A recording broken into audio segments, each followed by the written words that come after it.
Well, hello everybody. We're here for interview number 2. So yesterday's one with Sarah was a roaring success. People loved it, and we had this idea for a while. And it is a perfect opportunity whilst we're all in lockdown, even though it looks like we're going to start easing up a little bit.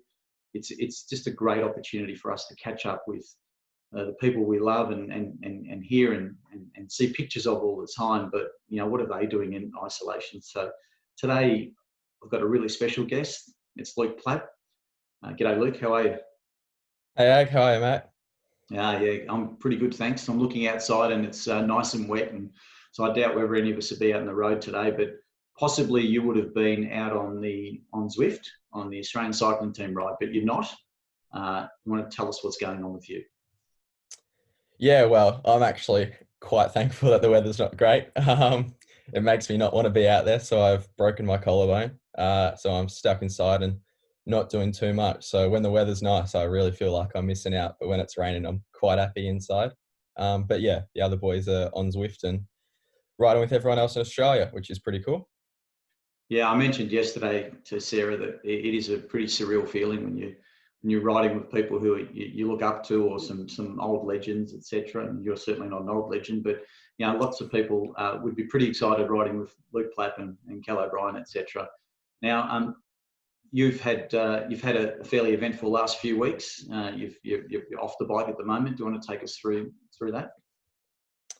Yeah, so I came back to Melbourne after the games got postponed. So I'm here spending time with family, and I just started getting back into some structured training and racing again. And yeah, went a bit too hard and came off and broke my collarbone, unfortunately. So I've just been resting for a while now and just trying to let that get better.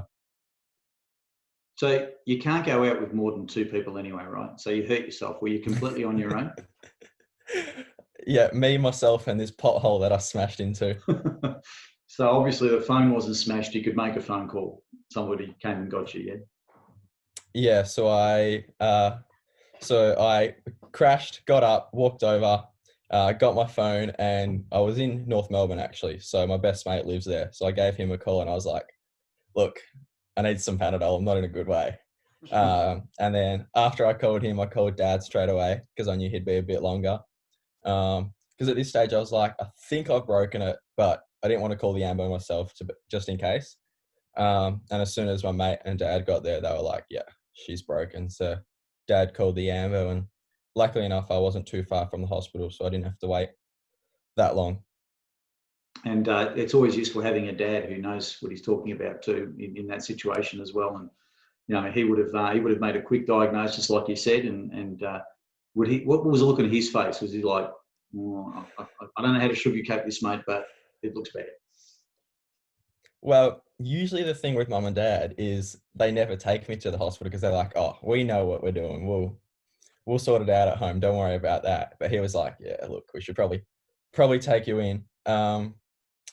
But yeah, he wasn't too impressed with me coming off because the one thing they told me as well was don't go out riding or don't do anything risky because you don't want to clog up the hospitals with everything going on. But yeah, that's just how it went. Yeah, it is, and I think as Australia's done such a great job of flattening that curve, that we haven't stressed our healthcare system out too much. So don't feel too bad about it, mate. I'm sure Mm, everything was okay.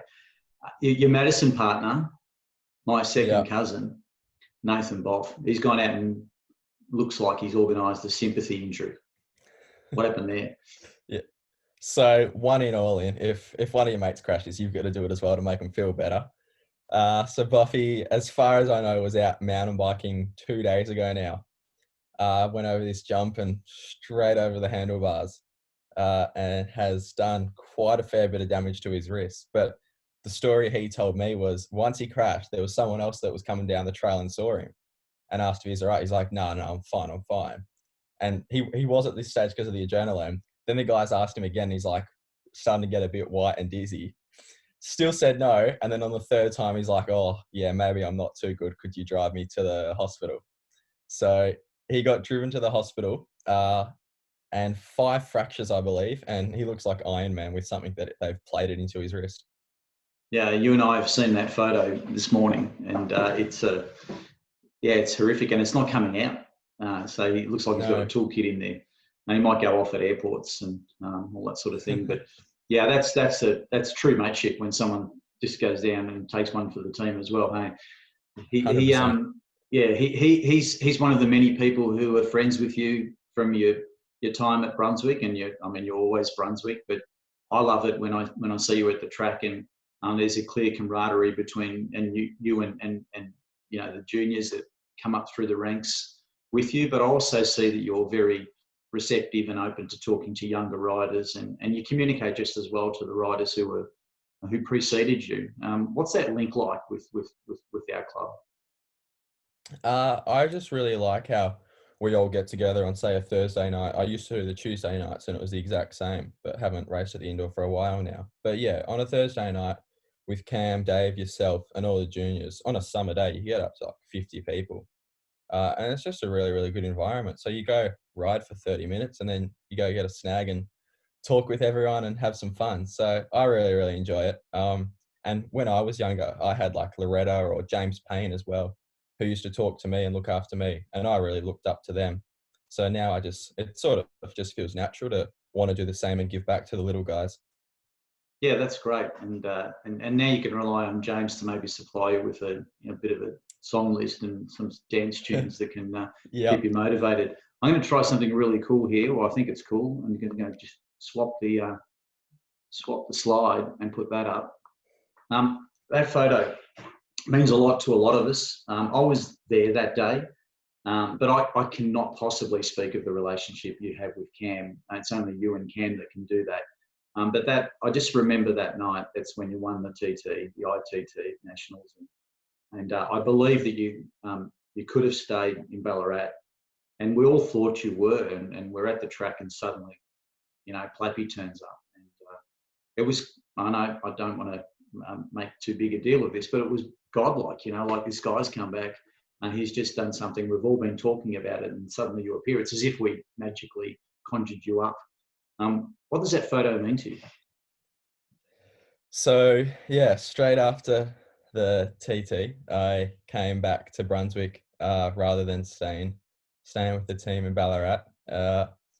And I just happened to walk down on a Thursday night when they were halfway through the first session. So everyone was having a snag, and I got to see Cam, and yeah, we almost went into tears. Or I wish he was there that day for the race, but I had so many other Brunswick people there watching, which was awesome. But yeah, when I saw Cam that day, it was pretty special because I think it was such a big process from when we sat down and targeted that race, and we just planned everything out.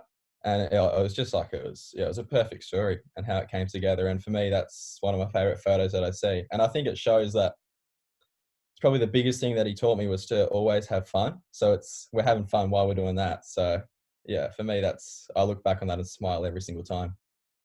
Yeah, it says so many things, and we love it, and glad you do too. And it was a really special moment. And subsequently, you've gone and done bigger and better things as well, and but also had your share of adversity and a few injuries here and there, like the one you've got now. But you also had you ran into a guy called Remco at the Worlds. There's a photo that I don't want to put up. There was a photo of you looking pretty flat after that because I think you gave it everything, and you probably would have won any other year. Mentally, it makes you tougher, I hope. But what was it like at the time, that feeling? Well, yeah. Firstly, what some people may not know is Cam came with me to Worlds. I really wanted him to be there on the sidelines with me for that race. So it's the same year as what this nationals was taken. So he'd taken me all the way through that. So I was like, well, I reckon we've got to have you there in Austria, which it was. Yeah, that race, he was there on the sidelines cheering me on. And look, when I crossed the line, I was pretty happy and thought, look, this could be right up there for the win. But obviously Remco came flying past and it wasn't to be. But look, as soon as the race finishes, he told me to look back on what those last couple months had been with track worlds and road worlds. And I think it was something like I'd done 5 races and medaled in 4 of them. Yeah. So I'd done 5 and medaled in 4 worlds races. So he always looks at the bigger picture, as even though I was pretty furious and upset when he was talking to me. Yeah, he always got me to look at the bigger picture. Yeah, and then that's what you should do. So, back into this lockdown period now, what does someone like you do who's, injured? Everyone says Netflix, right? And so let's cover that one. What is it on Netflix? Is it MJ? Is it Movistar? Is it, I know you're into your CrossFit one. What is it that you're into that's keeping you occupied at the moment and just taking your mind off things? So what I find with me having breaks is I absolutely hate having them, and they make me really hungry and determined to get back. So for me, I've actually spent the break, I've been writing up a goals list and doing that. But on Netflix, I've been watching people that quite inspire me and things that make me really, really want to get back and also learn at the same time. So yeah, like you said, CrossFit, Matt Fraser, and Tia Claire Toomey, they're pretty amazing athletes, and Tia's an Australian. So I look at them and just really get inspired by watching them. And then, yeah, recently the MJ doco. Yeah, I think he's the definition of greatness. And that doco actually led to a conversation I had with my coach in Adelaide, Rowan. And he just messaged me one day and he's like, what is greatness and what makes a champion? So we spent a few days just thinking about that and then had a really good phone call about going into detail. And I think that really helps me see where I can get to or where I need to be for what I want to achieve. So I really enjoy having conversations like that. I think it's great that you can watch something and then decide to take it further and have a conversation with someone about it. Well done, that's admirable, because I think reading and watching, listening is one thing, but it's what you do afterwards and try and even try and grow from that. So well done. That was just a bit of mentoring, right? Just a bit of free advice. The big subject that we're all excited about a couple of months ago now when the selection came in was that you got picked to represent Australia at the Olympic Games, and congratulations. That's just amazing, right? I mean, I'm talking to an Olympian, and yet it still hasn't happened. Obviously, if we were talking right now, we'd still be a couple of months out, but we know it's been postponed, and we're not entirely sure about 2021, even though we're really hopeful, and I think we should be. Yesterday I mentioned optimism in my interview with Sarah, and we need to be like that. But just your feeling of when you got picked. Let's talk about that first, because there was a long road, and if you depends how much you want to confide, but there were periods where you doubted whether you would get picked. Definitely. So that day was it was the best day of my life. I remember I was actually in Melbourne. It was straight after Worlds. We got told we could have an off season, but we all knew that one of these days we were going to get a phone call from Timmy. And he called me at about 8 p.m. one night, and I knew that was the phone call because he hadn't called that whole time because they were doing selections. So I was like, this is it. And I was a nervous kid answering that call. And he pretty much didn't even say, hey, how are you? He just wanted to tell me I'm in. And he had his wife, Michelle, in the car next to me. And I did not say, I was speechless. And Michelle and Tim are like, Luke, you still there? I was like, yeah, I'm here. Honestly, I've got no words or know what to say. And I remember Michelle saying that's the first time I've ever heard you speechless. But for me, that was, such a crazy day and something that I'd dreamt for so long. So for them to say that I was going was really memorable. But it was only 2 days later when we got told by the AOC that the Australia won't be going to the games, even if they're on. So at this stage, we're not going, but the games are still on. So we're like, ooh, we could be missing out altogether on riding for a gold medal. So it was quite a nervous wait. And then 2 days after that, we were lucky enough that the IOC postponed them. But it was a quite interesting way that came about because we said to the world that we're not sending any athletes. I believe Canada did the same thing and some other countries threatened that. So in a way, everyone was trying to force the IOC's hands to get them postponed. But it was definitely a really big relief once we got told that they were postponed and that we weren't going to be missing out. Yeah, it helps you understand how the athletes in the 80s would have felt if the boycotting in Moscow in 1980 and then 84, the other way around. I mean, obviously you weren't born, but if you know anything about it, it would have been quite a challenge. In fact, back in those days, Luke, Carlton was actually winning games in the 80s, so they were a good team. That's how long ago that was.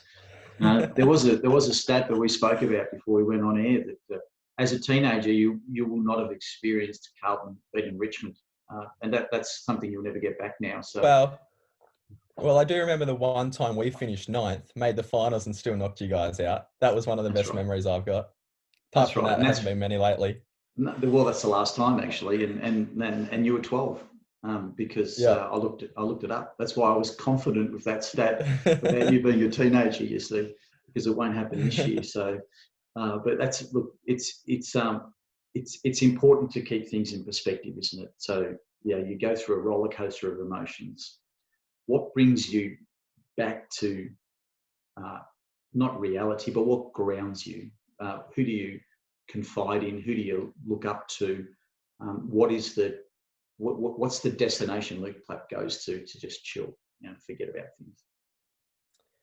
Yeah, I definitely, while this was all going on, I think myself and a lot of the other guys and girls in the squad were quite oblivious to what was actually going on with the coronavirus. I think we live in such a big bubble over there in Adelaide, and our minds were so focused on that. I didn't really have an appreciation to what was happening.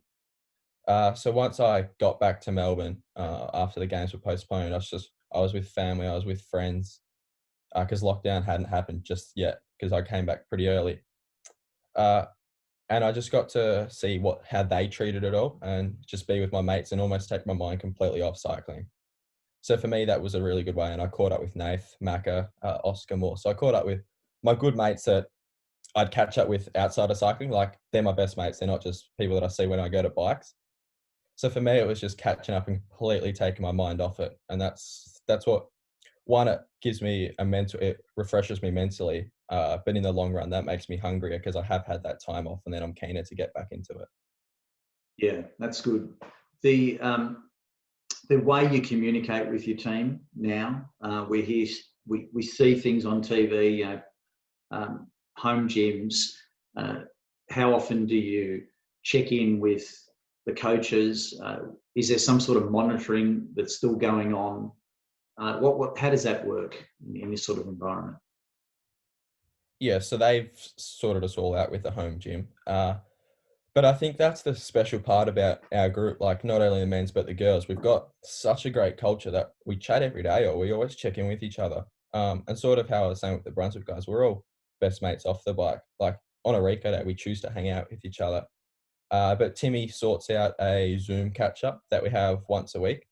And that's a bit of business, but then also we just chat about how we are and how we are all going for the end of that call. And for us, it's really just staying connected to each other.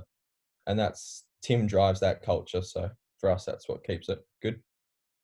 Yeah, I don't know Tim well at all, but it seems like he's a pretty down-to-earth guy. And one of the things I love about, that I've heard about Tim is something like the Roll Smith, for example, how he actively promotes you all going down for that. And I guess next year's one is going to be a bit different because it's an Olympic year, but a lot of us are looking forward to that race and that event because it seems to be low-key and brings us all back to the roots of cycling. And so it's very important that even when you're remote and you're checking in, that you've got to keep that real. So I'm glad that that's happening because it must be an enormous challenge.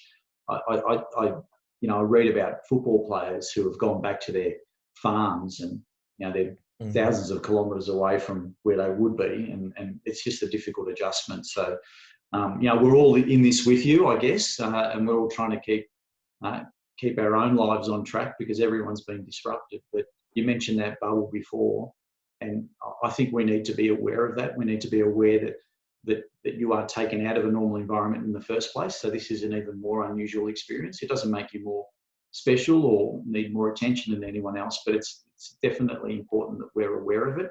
So that's good insight, mate. Thank you. You've started a podcast, and this is great timing for an interview because we're into episode 2. The first one was 16 minutes. I think the second one's 24. So that's nice. That's a good length for a podcast. It's with Zach Gilmore. and it's called The Dribblers. Do you want to tell us a little bit about that podcast and how that came about, etc.? Yeah, so I think we may have lost you for a sec. It's the first time we've had a technical hitch.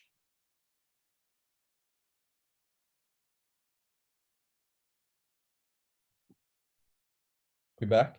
There we go. Oh, cool. Okay, we're back, Luke. Sorry. So yeah, Zach's dad, Matt, labelled me as a dribbler back at Junior World. So someone that just wouldn't shut up and always had something to say. And Zach's the exact same as me. So we've always got along really, really well. And we spoke about it for quite a few months actually. And then it just happened that the isolation period came. We're like, look, let's just do it and talk some smack for a bit and click record. So for us, it's just something to keep me going and keep enjoying. And while I'm out and with a broken collarbone, it gives me something to do. So I really enjoy it. And Zach's one of my best mates. And it sort of gives us an excuse to call some other best mates that we've got and just start talking. Well, I think it's great because in 2 short episodes, you've really touched on many things already. You've talked about your travels and some great memories, some training camps, etc. And considering your age, to have so many memories, I think it's great that you're sharing them, and many people can listen in, whether they're cyclists or not. I think people can get something out of it, and you don't take yourselves too seriously. In fact, I've never seen you take yourself too seriously, so that's good. It's probably something that shouldn't change. But you do, in episode 2, talk about that period in under 15s and 17s and the good and bad. And you yourself are a person who's come up through the junior ranks, and you're not one that you can look at a trophy cabinet or a state team kits from early years and say, oh, I did all of this. It wasn't that easy for you, was it? And you were on the fringe a little bit, and even the difference between bottom year and top year was different for you. What are your tips, and what's just your feedback on that whole period of being a junior and go to that point of not take yourself seriously? Is that a lesson? Yeah, well, you won't find any trophies or state jerseys in my cabinet because there was never one.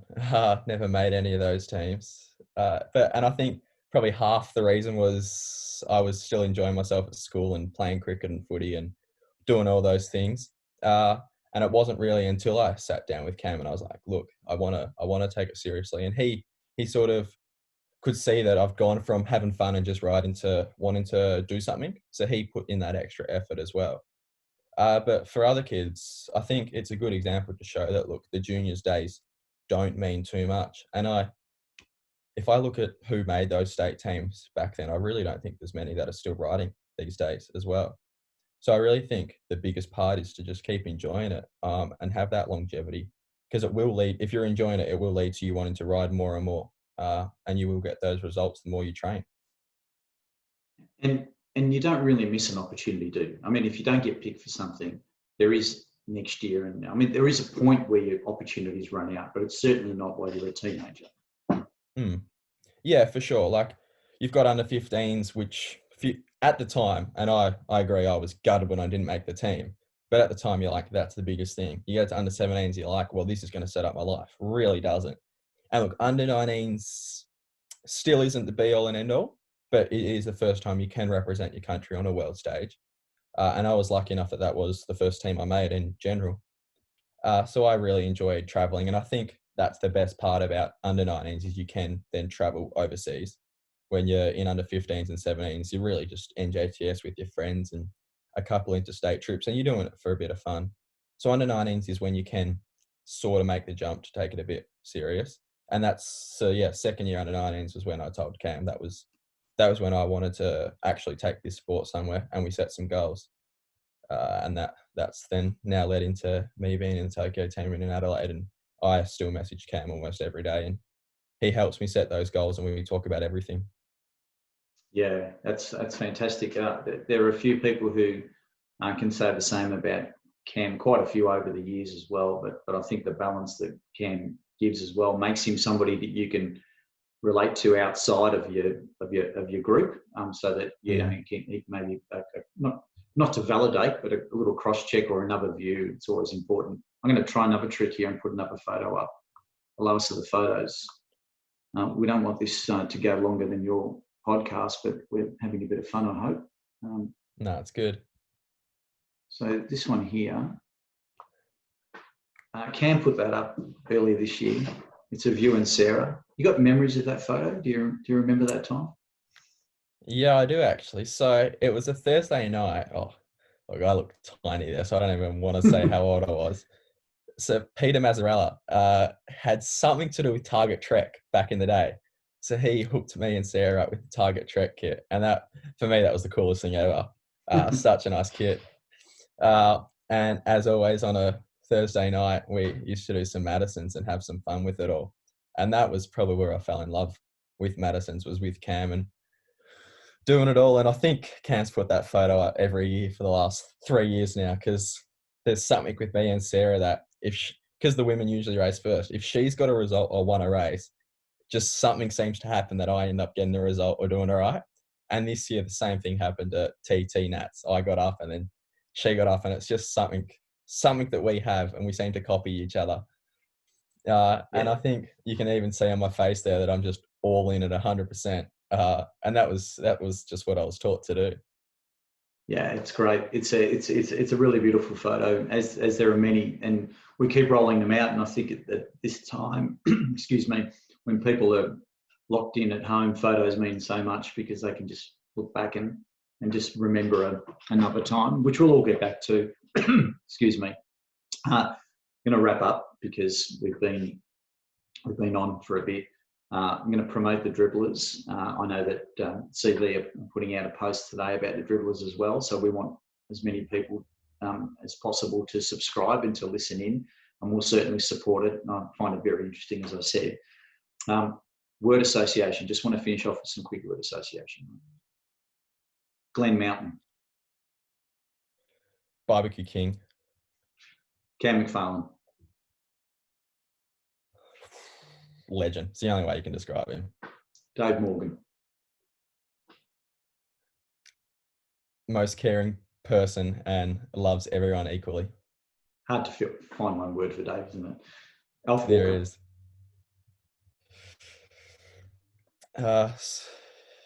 So many words to describe Alf. And I was quite young. When I was around him and at the junior clinic, but he would always encourage me to ride, and I thank him so much. Dad jokes. Get Dad out of this house. I've heard enough in the last 6 weeks. Hey, Luke, is there anything else you want to say? No, that's about all. Thanks so much for this. It's been great just looking at those memories as well. And I remember even that little photo. I remember when I was little, Loretta Hanson taking me for about 8 laps in a row one night. And now and now she's back from Europe and back from being a pro, and she's down at Brunswick. So it's great to catch up with everyone. And every time I come back from Adelaide and get down to Brunswick, it's some of the best memories ever. So I just love it. Yeah, well, that's it's always going to be there. And at the moment, we can't use that track, but we're already working on a return to Hopefully training soon. plan. Yeah, we'll release some details soon. We think we've got a plan. It'll depend on what else happens around us, obviously, state, local government, CV, CA, but we'll be ready. It'll be smaller. It won't be the same immediately, but lots and lots of people are contacting us about getting back on that track. So we'll take it one step at a time, but we can't wait, really. So, Luke, I really appreciate your time, mate. It's very generous, and you responded immediately to the request, and you've been really, really open, and just wish you all the best recovery from the injury. Let's make that quick, and let's make that full, and get back to Adelaide ASAP when that's appropriate and possible. And we're right behind you, mate, and you've been great with us. So thank you very much. Cheers, Zach. Appreciate that. Hopefully we can get my name up on that Brunswick wall soon. Can't wait.